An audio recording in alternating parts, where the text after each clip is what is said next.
ராணிப்பேட்டை மாவட்டம் வாலாஜாபேட்டை காந்தி சிலை அருகே 100 நாள் வேலை திட்டத்தில் மகாத்மா காந்தி பெயரை நீக்கியதை கண்டித்து மத்திய அரசுக்கு எதிராக ஆர்ப்பாட்டம் நடைபெற்றது.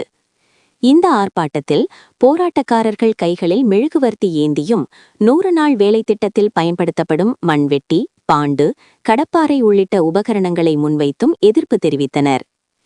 தமிழ்நாடு மாநில செயலாளர் அக்ரஹாரம் கே. பாஸ்கர் முன்னிலையில் நடைபெற்ற இந்த ஆர்ப்பாட்டத்தில் ராணிப்பேட்டை மாவட்ட தலைவர் கே. நரேஷ்குமார் மற்றும் முன்னாள் மாவட்ட தலைவர் சி. பஞ்சாட்சரம் ஆகியோர் சிறப்பு அழைப்பாளர்களாக கலந்து கொண்டனர். வாலாஜா கிழக்கு வட்டார தலைவர் அனந்தரை இ. வெங்கடேசன் தலைமையில் நடைபெற்ற இந்த நிகழ்வில் வாலாஜா நகர தலைவர் மணி, வாலாஜா மேற்கு வட்டார தலைவர் V. C. Mottur Ganesan, OBC மாவட்ட தலைவர் ஏ. மொய்தீன், ஓபிசி மாநில துணைத் தலைவர் பத்மநாபன், மாவட்ட பொதுச் செயலாளர் பாரதிவேல், திமிரி கிழக்கு வட்டார தலைவர் லீலா கிருஷ்ணன், திமிரி மேற்கு வட்டார தலைவர் சீனிவாசன் உள்ளிட்டோர் கலந்து கொண்டனர்.